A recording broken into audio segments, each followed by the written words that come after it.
Hey guys, welcome back to Wheels Through Time. It's week 2 of our drive for history, and this week we're focusing on rare American four-cylinder machines. Now, Wheels Through Time's always been known for its collection of rare American motorcycles, but here at the museum there's a lot more than machines with just two wheels. One of my favorites, this 1932 dirt track speedster race car powered by a Ford Model A overhead valve conversion engine. Check this thing out. You guys got to hear it go.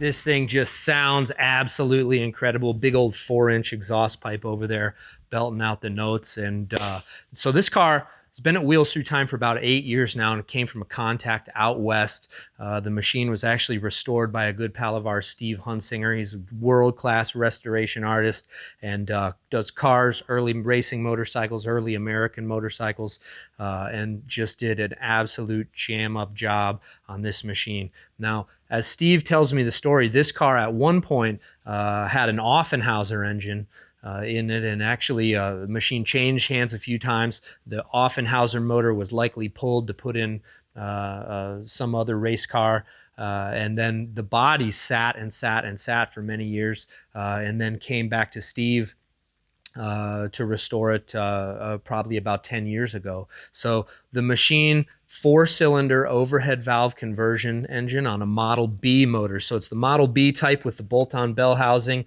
This is what's called a Morton Brett overhead valve engine. So Morton Brett made all sorts of components for early racing cars, kind of credited with developing the speedster body used on a lot of the Frontenac and Monroe racers that raced at Indy in the early years. So Morton and Brett overhead valve head. As you guys can see, everything is exposed, and the way that you oil, literally manually oil everything. So all of these rockers, valve springs, guides, everything needs to be manually oiled, and you can see the little holes there.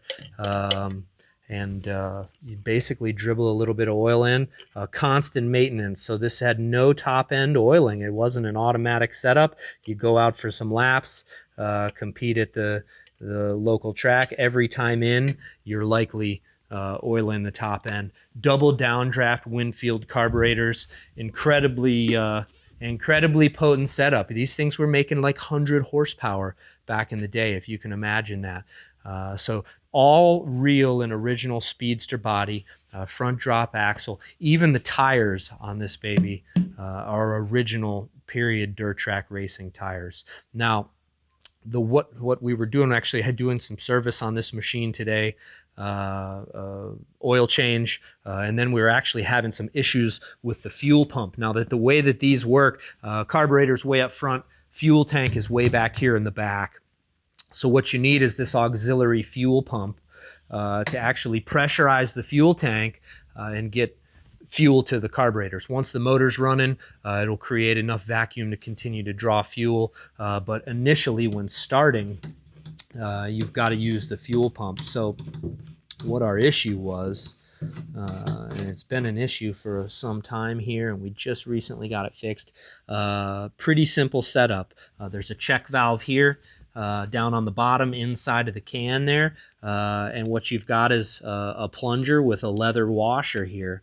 So incredibly important that you're creating suction here to be able to draw enough air back that you're pushing air back into the tank. So what we had was we actually had washers that were a little too tight here, so it was not allowing enough air to be displaced through the small line. It's just a small 1/4 inch air line back to the fuel tank there. So what we did was we got all this sorted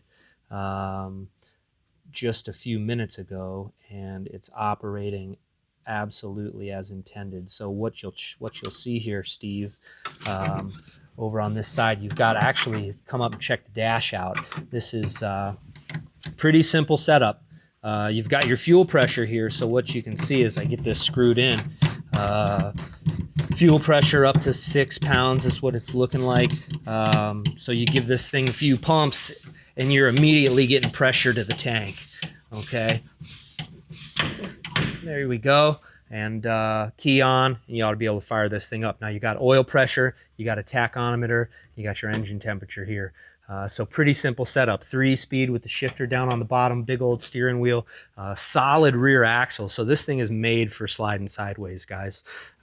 Just as rare as they come to find a dirt track speedster, and this sort of originality is incredibly rare. And then to have our guy Steve do a knock-up, jam-up restoration job, we're just more than pleased to have this machine here at Wheels Through Time. We run it every day for visitors. Let's hear it go again. What do you guys think? Key on.